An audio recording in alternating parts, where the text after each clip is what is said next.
Hello student, आज हम बात करेंगे number of one one function पे।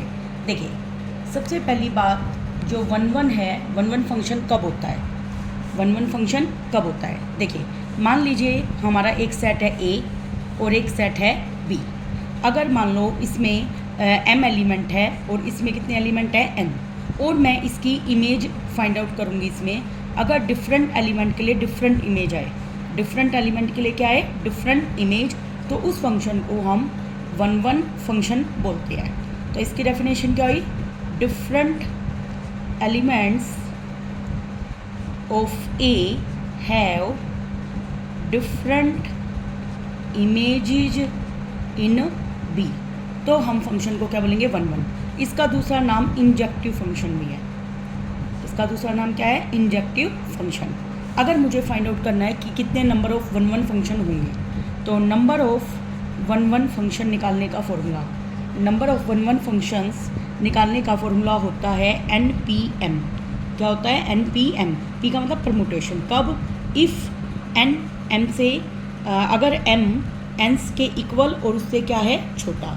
अगर m n से हो गया बड़ा, तो number of one one function कितने बनेंगे? 0। ऐसा क्यों? देखिए, मान लीजिए हमारे पास m की वैल्यू ज़्यादा है, जैसे 1 2 3 4।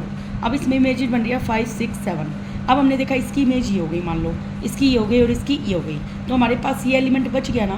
तो अब इधर हमारा डोमेन में कोई भी एलिमेंट नहीं बचना चाहिए जिसकी कोई इमेज ना हो, तो ये वन वन भी नहीं होगा।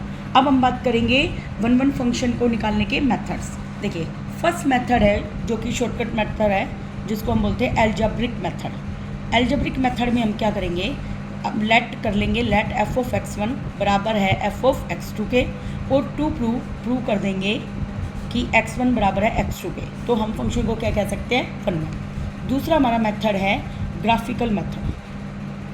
ग्राफिकल मेथड, इस मेथड में हम क्या करते हैं? ग्राफ बनाते हैं। जैसे y इक्वल टू एक्स की क्यूब, ठीक है। अब मैं इसका ग्राफ बनाऊंगी, तो इसका ग्राफ कुछ ऐसा बनेगा।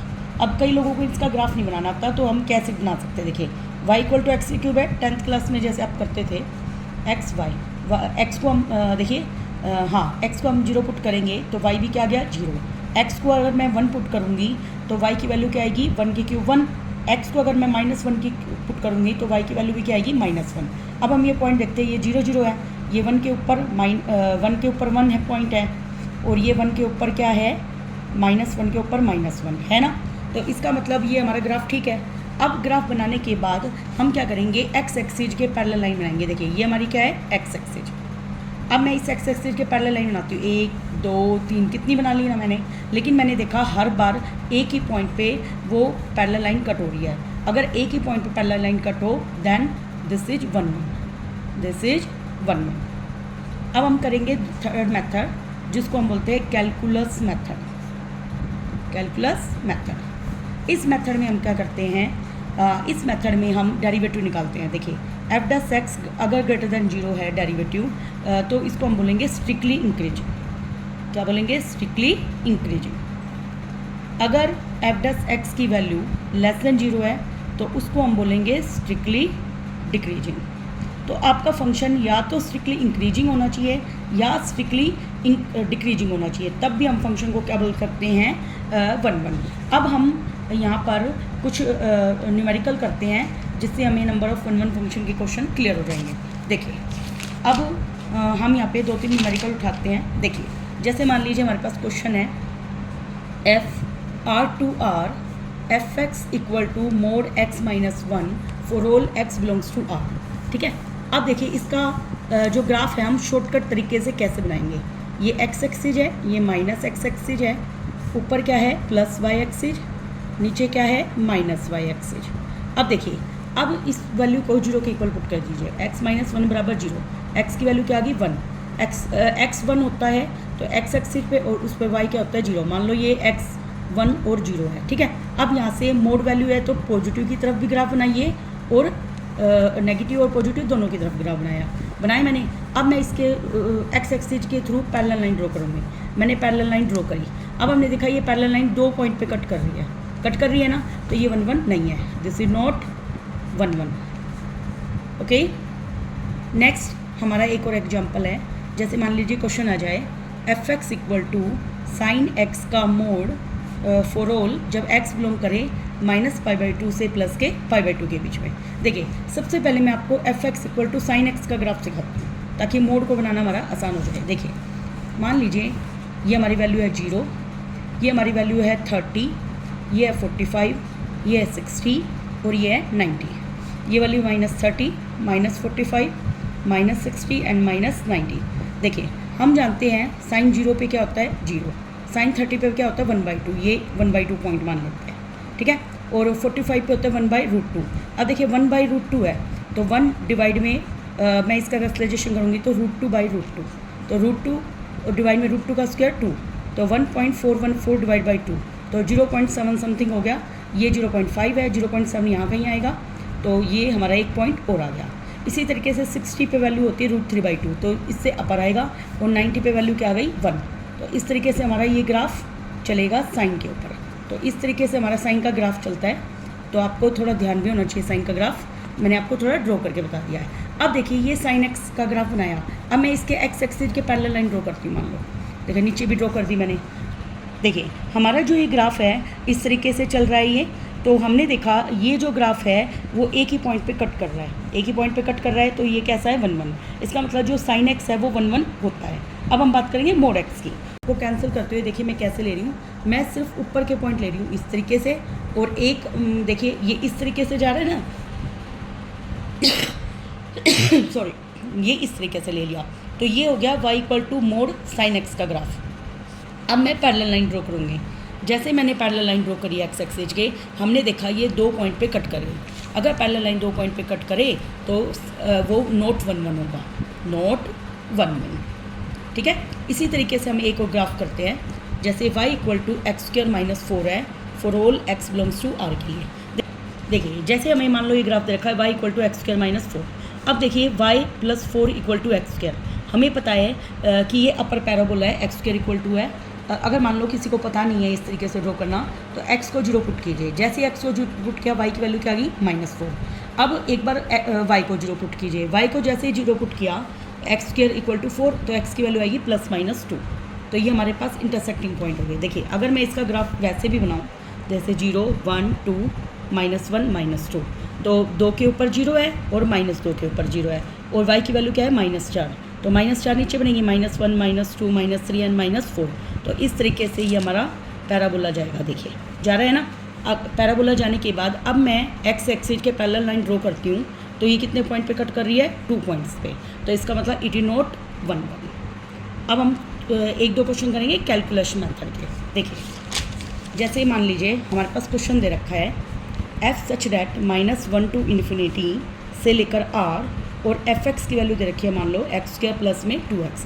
अब मुझे चेक करना है कि क्या ये हमारा 1/1 है या नहीं। देखिए ये क्वेश्चन को हम सेम वैसे ग्राफिकल मेथड से भी कर सकते हैं। अगर मान लो इसको मुझे शॉर्टकट और करना है तो मैं इसका डेरिवेटिव करूँगी। x² का डेरिवेटिव 2x और 2x का डेरिवेटिव क्या होता है 2। अब ये इसमें क्या रखा है 2x + 2 आ चुका है। अब इसकी वैल्यू ग्रेटर देन 0 है या नहीं। देखिए हमें x की वैल्यू यहाँ पे पुट करनी है -1 से इन्फिनिटी। जब x की वैल्यू मैं -1 से इन्फिनिटी पुट करती हूँ तो देखिए -1 तो इसमें इंक्लूड है ही नहीं, है ना। मान लीजिए ये 0 है तो इसकी वैल्यू पॉजिटिव आएगी। और अब मैं इसमें देखो डबल डेरिवेटिव टेस्ट भी कर सकते हैं हम। डबल डेरिवेटिव टेस्ट में ये क्या है 2, क्या है 2। हम जानते हैं डबल डेरिवेटिव टेस्ट में अगर वैल्यू नेगेटिव आ गई पॉजिटिव आती है तो इसको क्या बोलते हैं मिनिमा बोलते हैं, ये भी हमें पता है।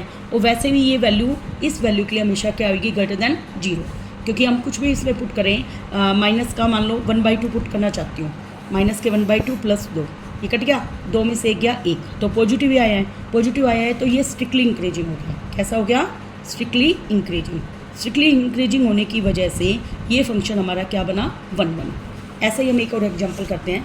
मान लीजिए हमें क्वेश्चन दे रखा है f(x) such that 1 infinity to r, और f(x) की वैल्यू हमारे पास दे रखी है e⁻x³ -3x प्लस में 2।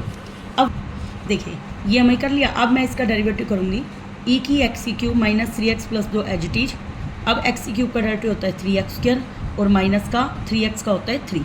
अब इसने क्या रखा है 1 से इन्फिनिटी। देखिए 1 पे पुट करूँ तो ये 0 बनेगा, और 1 से इन्फिनिट 1 तो पुट नहीं कर सकते क्योंकि 1 इंक्लूड नहीं है। मान लो 1.5 भी पुट किया तो वैल्यू हमेशा क्या आएगी, पॉजिटिव, और एक्सपोनेंशियल फंक्शन हमेशा पॉजिटिव होता है, तो इसलिए ये ग्रेटर देन 0 आया है, तो स्ट्रिक्टली इंक्रीजिंग है, तो इसको भी हम क्या बोल सकते हैं, 1 1। देखिए नेक्स्ट हमारा क्वेश्चन है, मान लो एफ एक्स हमारा है 2 की power x into X minus 1, और हमारा जो फंक्शन है वो रियल टू रियल है, तब हमें चेक करना है कि क्या ये 1 1 है या नहीं, वही हम इसका डेरिवेटिव करेंगे। देखिए अगर मान लो एफ एक्स बराबर a की पावर x हो तो इसका डेरिवेटिव क्या होता है, a की पावर x log a, ठीक है।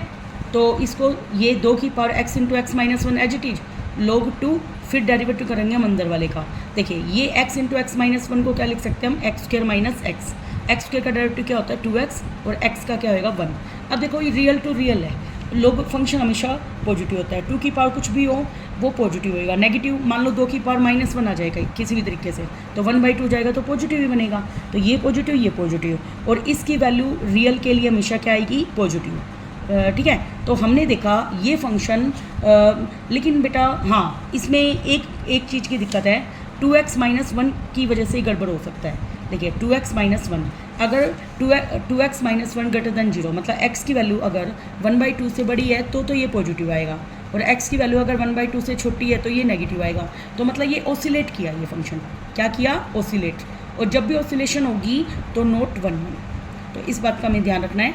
बाकी 2 पॉइंट्स पे देखो ये डिपेंड नहीं था, लेकिन सिर्फ 2x माइनस 1 पे ये डिपेंड हो गया। देखिए एक और क्वेश्चन हम कर लेते हैं। नेक्स्ट क्वेश्चन है हमारा, देखिए जैसे एफ एक्स एक फंक्शन है -∞ टू 0, मतलब सारी नेगेटिव वैल्यू है से लेकर रियल, 5x हमें दे रखा है x² डिवाइड में x² प्लस 1। अब मुझे चेक करना है कि क्या ये 1 1 है या नहीं। देखिए वही हम इसका डेरिवेटिव करेंगे, 5x बराबर था x² डिवाइड में x² प्लस 1, 5' निकालेंगे। देखिए एज इस नीचे वाले का क्या होता है, स्क्वायर, नीचे वाला एज इट इज, x² का derivative 2x minus x² constant, x² का डेरिवेटिव क्या होता है 2x और 1 का 0, तो ये बना हमारा 2x³ प्लस में 2x माइनस में 2x³ डिवाइड में x² प्लस 1 का स्क्वायर। देखिए ये इससे कैंसिल, ये बचा 2x डिवाइड में x² प्लस 1 का स्क्वायर। अब देखिए हमें पता है ये वाली क्वांटिटी तो ऑलवेज पॉजिटिव आनी है ना, क्योंकि ये हमेशा क्या आएगा, ग्रेटर देन 0, लेकिन हमारे पास x की वैल्यू लेकर के -∞ से 0 पुट करो तो ये तो पॉजिटिव आएगी ऑलवेज, और इस क्वांटिटी की वजह से ये ऑलवेज नेगेटिव होगा, क्योंकि -∞ से 0 नेगेटिव वैल्यू है तो लेस देन 0, तो ये स्ट्रिक्टली क्या हो गया, डिक्रीजिंग, स्ट्रिक्टली डिक्रीजिंग है, तो भी फंक्शन कैसा होता है 1 1, ये ऑसिलेट नहीं कर रहा, तो इसलिए क्या कहलाएगा बेटा 1 1 फंक्शन। तो इस तरीके से हमने देखा कि हम सारी वैल्यू को निकाल सकते हैं। एक शॉर्टकट और बताती हूँ आपको, मान लीजिए आपको एक फंक्शन दे रखा है रियल टू रियल में, ठीक है, और एफ एक्स मान लो दे रखा है x-2 डिवाइड में x-3। अब मुझे चेक करना है कि 1 सेकेंड के अंदर कि क्या ये 1 1 है या नहीं। देखिए मान लीजिए जब भी m और n बराबर ना हो, मतलब हमने देखा 2 और 3 बराबर नहीं है, यहाँ पे बराबर नहीं है, तो इट इज़ 1 1 होगा, याद रखना ये हमेशा क्या होगा 1 1। तो ये आपके लिए शॉर्टकट है। Thank you very much.